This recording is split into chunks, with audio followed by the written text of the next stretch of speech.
안녕하세요, 여러분. 한국 스포츠에 오신 것을 환영합니다. 트로이가 합류한 뒤로 드디어 제대로 된 구선발 타입 투수가 오는 게 아니냐며 기대감이 꽤 컸죠. 그런데 요즘 인스타그램을 통해 롯데와 연결된 또 다른 외국인 투수 후보가 언급되고 있습니다. 이전에 이영미 기자가 KB가 구단급 투수를 노리고 있다는 이야기를 전한 적도 있었죠. 그래서 롯데 스카우트진의 동향을 따라가며 여러 후보들을 살펴봤는데 그중 가장 가능성이 높은 이름이 바로 오늘의 주인공입니다. 1998년생 도미니카 공화국 출신의 우완 투수 엘빈 로드리게스입니다. 키 193cm의 장신 투수로 최고 구속은 시속 157km까지 나옵니다. 무엇보다 공의 수직 무브먼트가 굉장히 돋보여서 일명 별표 뜨는 공 별표를 던지는 투수로 유명하죠. 높은 존을 파고드는 패스트볼로 삼진을 많이 잡는 스타일입니다. 구속만 놓고 보면 트로이 왓슨과 비슷한데 평균 회전수가 2,400분당 회전수 중반대까지 올라갑니다. 이 부분에서는 확실히 우위를 보입니다. 패스트볼 하나만으로도 경쟁력이 충분한 투수라고 할 수 있죠. 실제로 올해 패스트볼 비중이 거의 50%에 달할 정도로 주무기이고 여기에 커브를 서브 피치로 많이 활용했습니다. 커터와 스위퍼, 체인지업도 던지는데 회전수 역시 MLB 평균에 거의 근접할 만큼 준수합니다. 스탯 중에서 스타 플러스, 스터프 플러스 지표를 보면 리그 평균 수준의 회전 능력을 갖춘 투수로 평가되는데 패스트볼과 스위퍼 모두 MLB 평균급 수치를 기록하고 있습니다. 그렇다면 이렇게 좋은 구위를 가진 투수가 올 시즌 스위퍼 비중을 크게 줄였을까요? 2선 피치로 자주 쓰던 구종인데 올해 들어 사용 빈도가 뚝 떨어져 의문이 생기는 부분이죠. 하지만 결론적으로 말하면 이 선수의 구종 가치 자체가 굉장히 높고 MLB에서도 통할 수준이라는 점은 변함없습니다. 트로이가 그랬던 것처럼 롯데가 외국인 투수를 보는 관점이 예전과는 확실히 달라졌다는 느낌도 듭니다. 이 선수의 또 다른 강점은 이미 아시아 리그 경험이 있다는 점입니다. 엘빈 로드리게스는 2023년 7월부터 약 1년 반 동안 일본 야쿠르트 스왈로즈에서 뛰었습니다. 2023년에는 선발로 기용돼 7경기 중 6경기를 선발 등판했고 성적은 다소 평범했죠. 하지만 2024년에는 완전한 불펜 투수로 전환되면서 성적이 완전히 달라졌습니다. 방어율 1점대 초반이라는 거의 완벽에 가까운 기록을 찍었고 특히 볼넷 비율이 눈에 띄게 줄었습니다. 여기에 삼진 능력까지 뛰어나서 투구 내용 자체가 아주 훌륭했죠. NPB는 KBO보다도 투수 수준이 더 높다고 평가되는 리그인데 그곳에서 1점대 방어율을 찍었다는 것은 선수 커리어에서 확실한 플러스 요인입니다. 다만 아쉬운 점은 이 뛰어난 성적들이 불펜에서 나온 기록이라는 겁니다. 롯데가 선발 요원으로 데려올 가능성이 높다는 점을 고려하면 불펜 시절의 스탯을 100% 신뢰하기는 어렵죠. 그래도 아시아 리그 적응력은 무엇보다 중요한 요소이며 이미 경험이 있다는 것만으로도 큰 장점이라고 봅니다. NPB에서 좋은 활약을 보여준 뒤 그는 다시 메이저리그로 돌아와 올해 불펜으로 뛰었지만 메이저리그의 벽은 끝내 넘지 못했습니다. 이번 시즌 약 20이닝을 던지며 방어율은 9점대까지 치솟았고 특히 9이닝당 4개가 넘는 홈런을 허용할 정도로 장타에 크게 흔들렸습니다. 시즌 중 2번이나 팀을 옮길 만큼 메이저에서의 평가는 매우 냉정했습니다. 사실 그의 메이저리그 경력을 보면 꾸준히 강한 타구를 얻어맞는 경향이 있습니다. 헛스윙은 많이 유도하지만 공이 몰리는 순간 장타를 얻어맞는 경우가 잦고 제구가 나쁜 편은 아니지만 제구가 흔들릴 때 급격히 무너지는 타입이라는 해석도 가능합니다. 구위 자체가 기대만큼은 아니라는 평가도 있고 올해 메이저리그 성적이 불안 요소라는 점은 분명합니다. 그럼에도 KBO에서는 충분히 평균 이상 활약할 수 있는 타입이라고 보는데 결국 핵심은 얼마나 안정적으로 그 능력을 보여주느냐겠죠. 특히 더 높은 레벨인 MLB에서도 9이닝당 볼넷 3개 수준을 유지했다는 건 긍정적인 포인트입니다. 다만 걱정되는 부분도 있습니다. 그가 작년부터 사실상 풀타임 불펜 투수였다는 점입니다. 롯데가 선발로 기용할 가능성이 높다는 상황을 생각하면 최근 선발 경험이 거의 없다는 건 분명한 단점이죠. 지난해 메이저에서 무너진 뒤 트리플A로 내려갔을 때도 선발이 아니라 불펜으로만 뛰었습니다. 그리고 올해는 무언가 더 좋지 않았습니다. 트리플A에서도 방어율이 5점대로 떨어질 만큼 부진했고 9이닝당 볼넷이 2개도 안 될 정도로 공격적인 피칭을 하면서도 9이닝당 홈런 2개라는 불안한 기록을 남겼습니다. 볼넷보다 홈런을 더 많이 내준 셈인데 이는 과감하게 스트라이크 존을 공략하는 스타일이지만 조금만 몰려도 장타로 연결되는 타입이라는 걸 보여주는 지표이기도 합니다.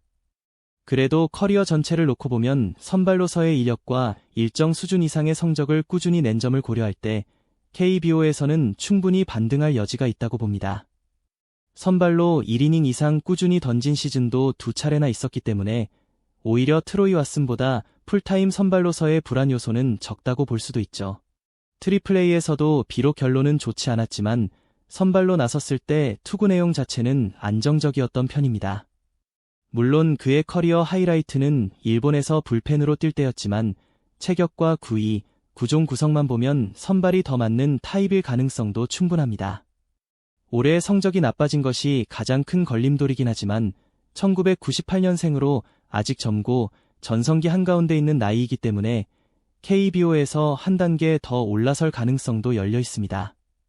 문제는 파워가 강한 트리플A 타자들을 상대할 때 홈런을 너무 많이 허용했다는 점입니다.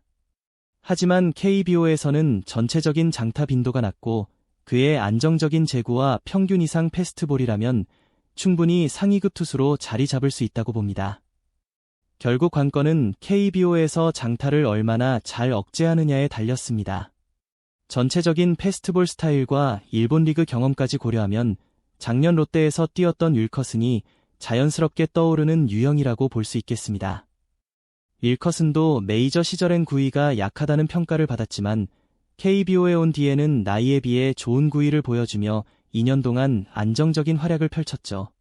그런 점을 생각하면 더 젊고 더 구위가 좋은 엘빈 로드리게스가 KBO에서는 훨씬 더 인상적인 모습을 보여줄 가능성이 충분합니다. 그리고 개인적으로는 스위퍼 활용 여부가 KBO 성공의 결정적 요소가 될 것이라고 봅니다. 앞서 말했듯 일본에서는 스위퍼 비중이 20%가 넘을 만큼 확실한 세컨드 피치였고 성적도 좋았습니다. 스위퍼가 아직 KBO에서는 낯선 구종이지만 패스트볼과 스위퍼 조합만 잘 갖추면 대부분의 리그에서 확실한 선발 투수로 자리 잡는 패턴을 보여왔습니다. 따라서 KBO에 오면 스위퍼 사용량을 다시 끌어올릴 가능성이 높고 그렇게 된다면 좋은 결과가 나올 거라고 믿습니다. 또 하나 중요한 건 공인구와의 궁합입니다. 여러 변수 때문에 커리어 자체는 트로이 왓슨보다 높게 평가되지만 두 선수가 계획대로 온다면 로드리게스가 선발 1순위가 될 가능성이 큽니다. 패스트볼이 KBO 공인구와 잘 맞아떨어지고 구속 무브먼트가 조금만 더 살아난다면 상위권 선발로 올라서는 것도 충분히 가능하다고 봅니다. 만약 로드리게스가 정말 롯데에 온다면 장타 억제 능력을 확실히 끌어올리고 스위퍼 사용 비중을 늘리며 KBO 공인구와의 궁합까지 잘 맞춰서 팀의 확실한 2선발 역할을 해주길 기대하게 됩니다. 그렇게만 된다면 롯데의 전력에 큰 힘이 될 거예요. 이렇게 해서 롯데는 잠재적으로 투톱 체제가 구성될 가능성이 생겼습니다.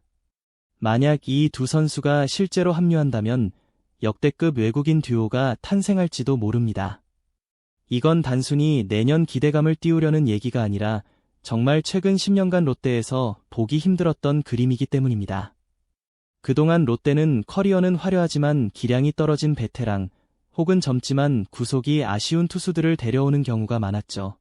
그런데 이번에는 상위 리그에서 성과를 냈고 구속도 확실히 빠른 투수들을 동시에 영입할 가능성이 열린 겁니다. 이는 거의 전례 없는 변화입니다. 특히 왓슨과 로드리게스 모두 평균 구속이 150km를 훌쩍 넘는 투수라는 점은 롯데가 외국인 투수를 선발하는 기준 자체를 바꾸고 있다는 신호입니다.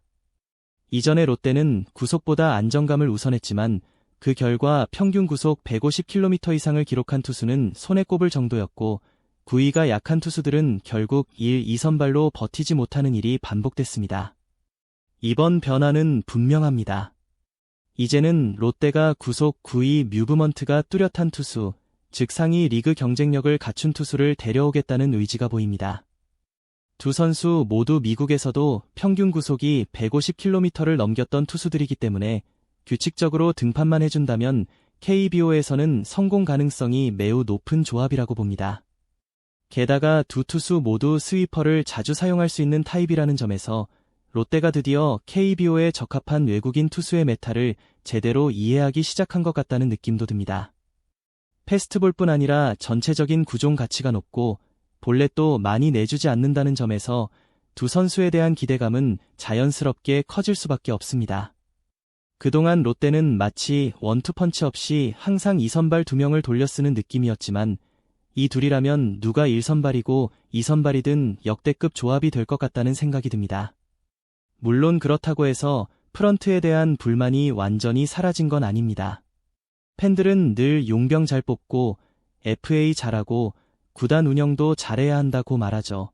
외국인 선수 영입은 잘하고 있지만 FA 전략, 트레이드, 2차 드래프트, 방출 운영까지 모든 부분을 고르게 잘해야 비로소 진짜 완성된 팀이 됩니다. 롯데는 지금 머서네리 영입은 잘하고 있고 FA도 어느 정도 성과를 내고 있지만 전체적인 운영의 균형을 맞추는 것이 앞으로의 과제입니다. 이번 외국인 투수 영입이 성공적으로 마무리된다면 그동안 비판받았던 부분도 조금씩 해소될 수 있겠죠. 아직 공식 발표도 안 났고 확정된 것도 아니지만 이 선수들과 접촉했다는 사실만으로도 용병 영입 쪽에서는 확실히 잘했다는 생각이 듭니다. 솔직히 말하면 이 정도 수준의 선수 2명을 확보하려면 지금 당장 이기자 전략으로 계약을 진행했어야 했죠. 정말 이 두 선수가 롯데에 온다면 역대급 원투펀치가 탄생할 가능성이 높습니다. KBO는 용병 투수의 비중이 큰 리그이기 때문에 현재 전력과 이 두 선수가 기대만큼 활약한다면 롯데는 충분히 상위권 경쟁이 가능할 겁니다. 게다가 젊은 선수들이 시즌 내내 안정적으로 기량을 유지하고 한동희가 돌파구를 만들어내며 이 원투펀치 체제가 완성된다면 추가 영입 없이도 국가대표급 리그 경쟁이 가능한 팀이 될 수도 있습니다. 벨라스케스 이야기도 다시 나오겠지만 그건 과거 화이트버드 벨라스케스와는 차원이 다른 수준입니다. 솔직히 이런 수준의 선수 2명을 드래프트로 확보할 기회가 있었다면 왜 더 일찍 움직이지 않았는지 의문이 들 정도네요. 아이러니컬하게도 롯데는 훈련 방식을 바꾼 뒤 갑자기 용병 선수와의 접촉 능력이 좋아졌습니다. 이게 바로 롯데 팀의 진짜 색깔이 아닐까 싶네요. 어쨌든 팬들을 위로할 수 있는 좋은 용병 한 명이라도 뽑았으면 하는 아쉬움은 있지만 만약 로드리게스와 왓슨이라는 원투펀치 전략을 실제로 추진하고 있다면 결과와 관계없이 오랜만에 용병 영입에서 제대로 된 움직임을 보여줬다고 평가할 수 있습니다. 그런데 과연 이 두 선수가 정말 롯데에 적합할까요? 실제로 올까요? 기대만큼 KBO를 지배하는 원투펀치가 될 수 있을까요? 여러분은 왓슨과 로드리게스에 대해 어떻게 생각하시나요? 이건 시작일 뿐이에요. 구독 버튼을 눌러주시고 함께 멋진 작품을 만들어봐요. 다음 편에서 만나요.